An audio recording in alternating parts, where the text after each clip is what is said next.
Tinubu inherited dead economy from Buhari's regime that kept printing money brazenly, Soludo says.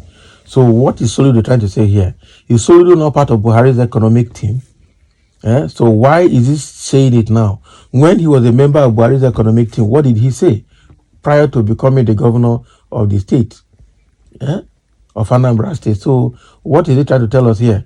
Does he know that if he accuses or try to indict Buhari's economics, that he is going to be indicted as well? He will be indirectly indicting himself. This guy, I don't understand what he's saying, frankly speaking. Sometimes they open their mouth and speak without considering the implication of what they say, both before, during, and after. Now, wow. Anambra State Governor Charles Soludo says President Bola Tinubu-led administration inherited a dead economy from his predecessors who violated rules by repeatedly printing money brazenly. Mr. Soludo made this assertion on Thursday during an interview with Channels Television, where he evaluated the policies of the Central Bank of Nigeria. So we sat, all of us, watching the CBN brazenly and illegally violate that act year on year, year in, year out, and kept printing money. That is when advance money is backed by nothing. You just credit the federal government with trillions, 4 trillion, 10 trillion, 15 trillion, and we keep going. See, said the governor. Although the governor did not specifically name any of Mr. Tinubu's predecessors in this submission, People's Gazette in 2021 reported how former Transport Minister Rotimi Amechi was caught on tape admitting that President Muhammadu Buhari always ordered the CBN to keep printing money since 2015. And most of you didn't know at the time we took over.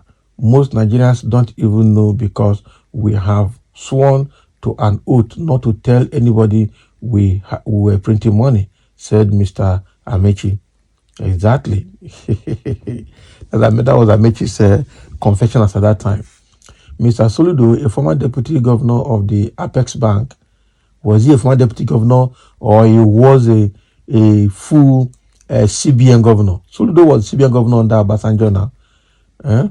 Likened the current government's assertion of office to inheriting a dead horse that people did not know was dead. So, and to prevent us from where we are today, that is why we had an explicit clause there that prevents Central Bank from lending recklessly to the federal government, the governor said. So he added this particular government inherited a dead economy from a macroeconomic point of view.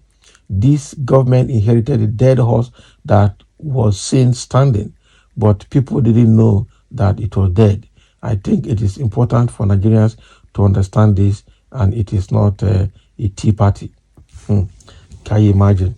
So now that Soludo is saying this now, that Tinubu's government inherited that economy, what was his role? Because he's saying that from his predecessors in this current republic started from Obasanjo, and Obasanjo was president when Soludo was the CBN governor. So meaning that he contributed to all of this, even though we know that the printing of money was more serious during Buhari's regime.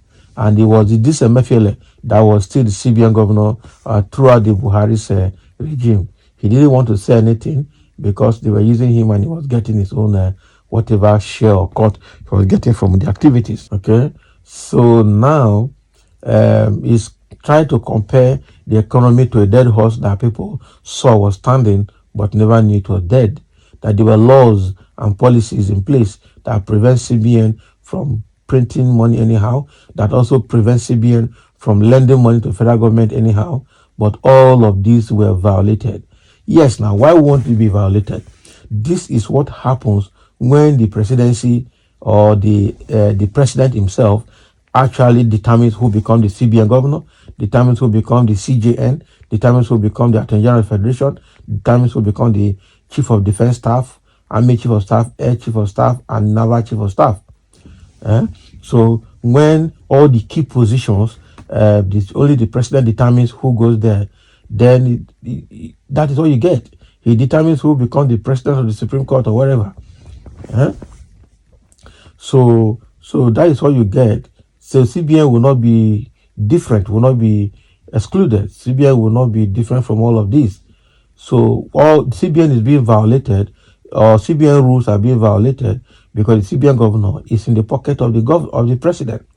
So he takes order and he takes everything. After all, the CBN governor reports directly to the president. The president is his direct boss. So what do you get? They will continue to violate it, and this is just the beginning. I'm just thinking only God knows what we'll have to do in this country to put things right, because almost everybody now has aligned, and almost everybody is in the hand of the ruling party, in the pocket of the president, and that is very, very bad. So, and they see appointment into these offices as a favor. So if the Mr. President favored somebody by giving him CBN governor, for instance, the Cardoso now, who is Olukayode Cardoso or whatever his name is, as the CBN governor today, can never do anything that is not the bidding of President Tinubu, because Tinubu gave him that office as a compensation and as his boy. Okay? And in turn, he will need to dance to the tune of the president to get what he wants. Moreover, president will appoint people that will be loyal to him at all levels. So that is how bad it is.